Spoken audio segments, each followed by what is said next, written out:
이게 또 가장 큰 착각이에요. 러시아하고 중국은 사이가 좋지가 않아요. 러시아는 태동 이래 국가의 수건 사업이 뭐냐 하면, 그런데 그때 러시아가 중요한 파트너로 삼고 싶은 나라가 어디냐? 대한민국. 왜?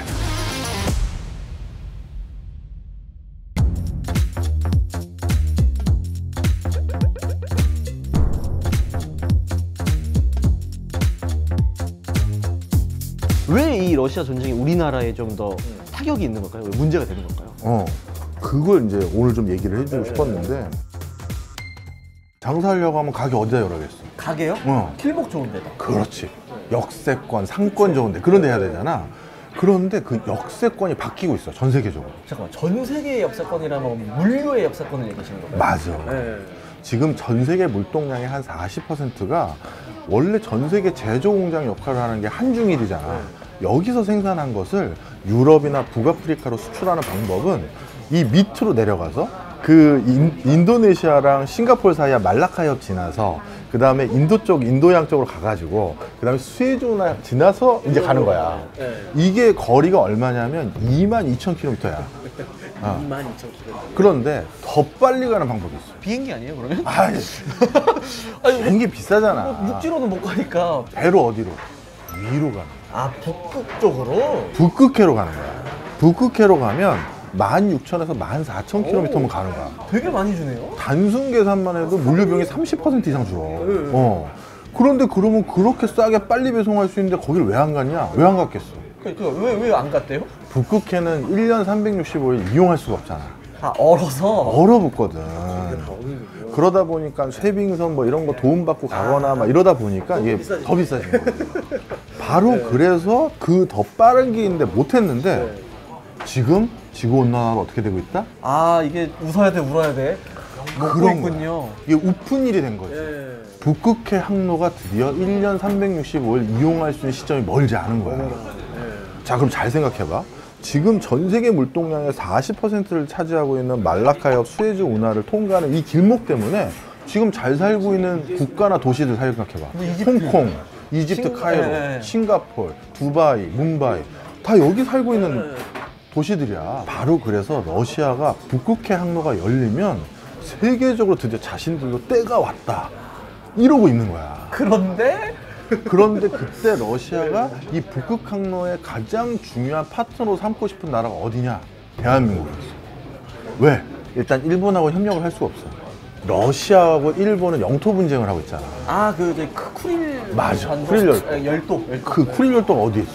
그 완전 일본의 북쪽, 러시아의 극동쪽. 그러니까 이 북극 항로의 거점 지역이잖아. 아, 거기구나. 그 근처에서 영토 분쟁이 있는 나라하고 경협을 한다? 그럼 우리나라로 따지면 일본이 독도하고 경협하자고 말도 안 되는 일이잖아. 그건 배제. 그 다음에 중국은 시청하시는 분들이 우리 한국 지도를 펴보시거나 인터넷에 검색을 해보십시오. 걱정 마세요. 옆에 띄워드릴게요. 네? 뭘 그런 거 걱정. 그 방법이 있구나. 무슨 시청자가 지금 지도를 펴서 봐요. 형이 MZ세대가 아니야. 형이 MZ세대가 아니야. 동해 쪽 가장 북단에 중인이 되어 있는데 지금 여기를 보시면 중국이 동해로 바로 나갈 수 있다? 없다? 못 나가요.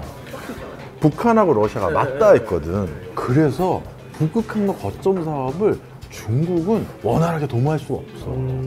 왜냐면 동해로 바로 나가야 뭘 하는데. 그러니까 사실 오히려 보면 그냥 저기 철도로 뚫어가지고 올라가는 게 더 나을 수도 있잖아요. 그런데 러시아하고 북한이 그거를 동의를 안 해줘. 그래서 러시아랑 우리는 이렇게 골목 상권도 같이 개발해야 될 일, 우주 항공 산업 개발해야 될 일, 먹거리 사업 같이 해야 될 일, 우리 반도체 또 수출 더 많이 할 수 있고, 그리고 더 말도 안 했지만 이미 러시아 사람들이 가장 많이 쓰는 화장품 중에 하나가 한국산이야. 우리가 직접 수출은 안 했거든. 근데 어떻게 이용했냐면 러시아 사람들이 중국에서 사왔는데 그 중국에 있는 화장품이 한국 거였거든. 그래서 이미 간접 수출로 많은 것들이 들어가고 있었어. 그게 다 막힌 거야 이번에. 그래서 2023년에 우리나라 경제의 모든 상황을 관통하는 제일 중요한 키워드, 난 그래서 러시아다. 야, 이거 공중파인데 어떻게 마무리해야 돼? 드세요. 일단 식사하세요. 식사 맛있게 하셨습니까? 아, 너무 맛있었습니다. 저희 스텝도 다 먹었습니다. 네, 이거 제가 다 먹은 거 아닙니다. 얘기 들어보니까 어쨌든 러시아가 이 우리나라가 맞접해 있는 이 극동지방 쪽에 좀 관심이 많은 것 같은데 뭐 러시아는 왜 그렇죠? 그 이유가 뭐냐면 러시아는 태동 이래 국가의 수건 사업이 뭐냐 하면 국토 균형 발전이야. 아, 뭐 그런 느낌인가요? 그러니까 러시아는 사람이 살 땅이 사실은 많지 않다. 맞아. 예, 그래서 이제 오히려 막 유럽이나 이쪽만 좀 이렇게 좀 편중된 느낌? 그렇지. 쉽게 얘기해서 러시아의 1인당 국민소득은 지역마다 보면 유럽에 가까운 모스크바나 상트페테르부르크에 있는 이쪽이 1인당 국민소득이 높고 우리 바로 위에 있는 블라디보스토크까지 오면 올수록 1인당 국민소득이 떨어지는 거야. 그러다 보니까 사람들이 러시아 사람들은 다 어디 가서 살고 싶어 한다? 유럽 쪽으로. 우랄 산맥 넘어서. 그리고 스스로도 러시아 사람들은 아시아 사람이라고 생각하지 않아. 다 자기들을 유럽인이라고 생각해. 그러다 보니까 이렇게 유럽 지향적인 모습이 있는데 근데 문제가 있어. 뭐냐면 이렇게 많은 사람들이 다 유럽 쪽이나 이쪽으로 편향되게 발전을 하다 보면 뭐가 문제냐? 이 극동 지역이 드디어 어떻게 된다? 개발이 안 된 정도가 아니라 다시 중국에게 뺏길 수가 있는 거야. 왜요? 우리 아까 얘기했던 블라디보스토크 있지? 그걸 블라디보스토크라고 부른 지가 불과 얼마 안 돼. 아, 그래요? 그게 청나라 말기 때 청나라가 워낙 국제적으로 열세에 놓이니까 러시아가 남하한 거야. 그 전까지는 거의 뭐 1000년 가까이 다 중국 땅이었어. 중국 땅이었어요? 그래서 블라디보스토크의 원래 이름이 해삼이야. 중국 땅이야. 그 해삼이를 러시아가 자신들이 점령하고 블라디보스토크라고 이름을 바꿨는데 그 블라디보스톡이 무슨 뜻인지 알아? 블라디하고 보스톡 이 두 개의 단어가 뭘 의미하냐면 동방을 점령하라라는 뜻이야. 아, 문장형 이름입니까? 그렇지.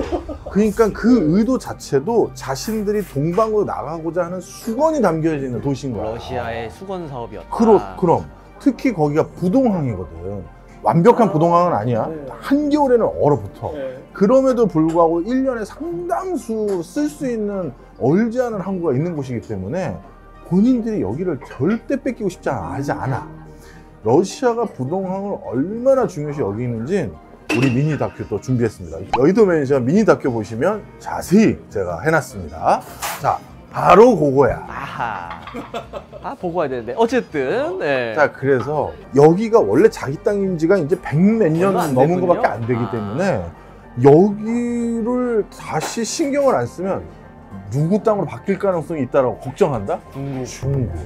그런 걱정을 하고 있는 러시아가 이 극동 지역이 이제 활발하게 될 수 있는 그 상황이 됐는데 중국 사람도 여기 와서 자꾸 뭐 장사하고 교역하고 물류하고 원하겠어? 불안하죠. 불안한 거지.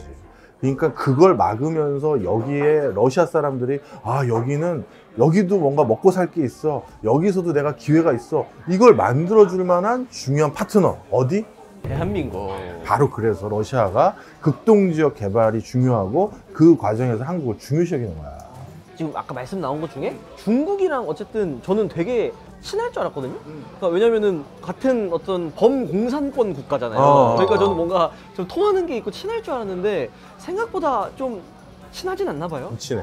이게 우리가 아는 가장 큰 잘못된 상식인데 이렇게 생각하면 좋아. 국경을 접하고 있는 나라들끼리 사이가 좋을 수 있을까? 뭐 북한 아니면은 일본만 하더라도 우리나라 입장에서도 쉽지 않지. 그렇진 않죠. 쉽지 않아. 예. 전 세계에서 국경 접하고 있는 나라 중에 사이 좋은 나라 없어. 자, 똑같아. 러시아와 중국도 사실 첨예한 갈등의 그 뜨거운 감자들이 많은데 지금 둘이 공동으로 대응해야 될 적이 하나 있잖아. 어디? 미국. 그래. 바로 그것 때문에 서로 중요하게 옥신각신해야 될 이슈들을 다 뒤로 빼놨었거든. 그걸 단적으로 확인할 수 있는 증거가 있어.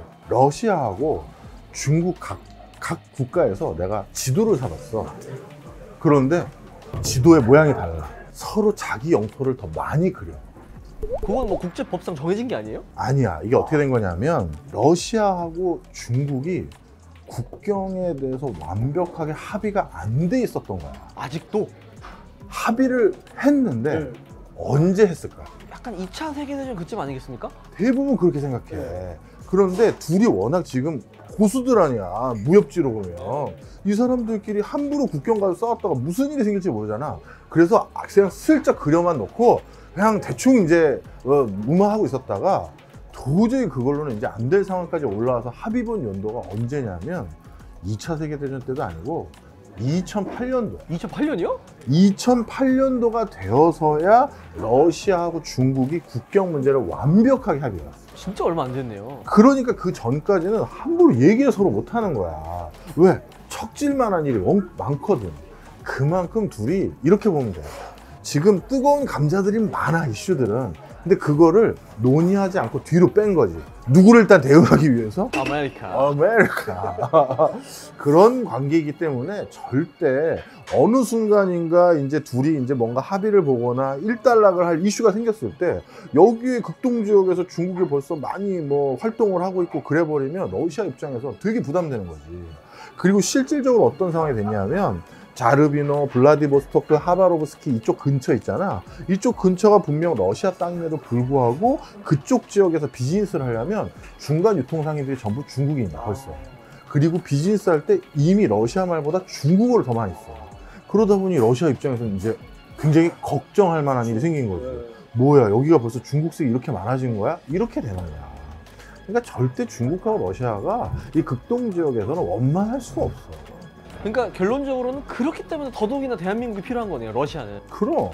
그래서 형이 많이 만났던 러시아 쪽 사람들이 전부 극동지역 개발과 관련된 사람들이 많았었고, 그 사람들이 어떻게든 한국과 그 동네를 개발해서 중국색을 좀 줄이고 러시아 사람들이 뭐 회사 차리고 일자리 많아지고 이런 걸 기대했던 거야. 심지어 그래서 러시아는 어느 정도까지 했냐면 블라디보스토크에 극동대학교라는 대학을 만들었어. 종합대학을. 근데 그 극동대학을 인위적으로 종합대학으로 굉장히 높은 서열로 만들어 놓고 거기서 어떻게든 뭔가 발전의 모티브를 만들려고 한 거고, 근데 거기서 중요한 게 전 세계에서 한국학, 외국 사람들이 우리나라를 연구하는 그 학과, 한국 학과 중에서 가장 큰 학과가 있는 곳 중에 하나가 그 극동대학. 아, 러시아에 있구나.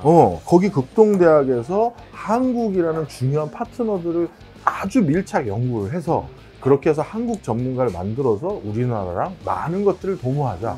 오히려 러시아가 그렇게 강력하게 추진하고 있었어요.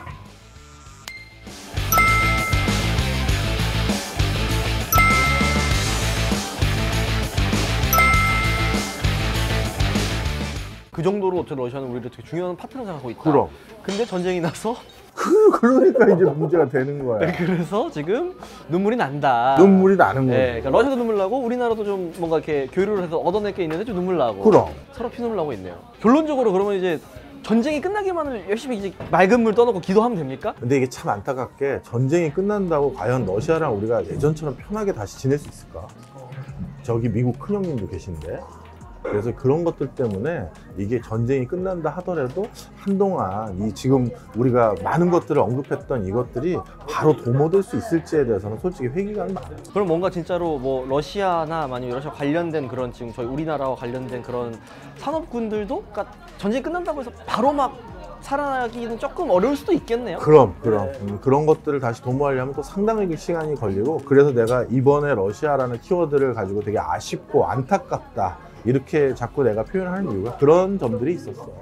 뭐 사실 뭐 우리나라 입장에서 모든 국가들하고 다 잘 지내면서 조금이라도 더 기회를 많이 도모하는 게 중요하니까 뭐 다시 잘 풀리길 바라봐야지. 세계 평화를 기원하겠습니다.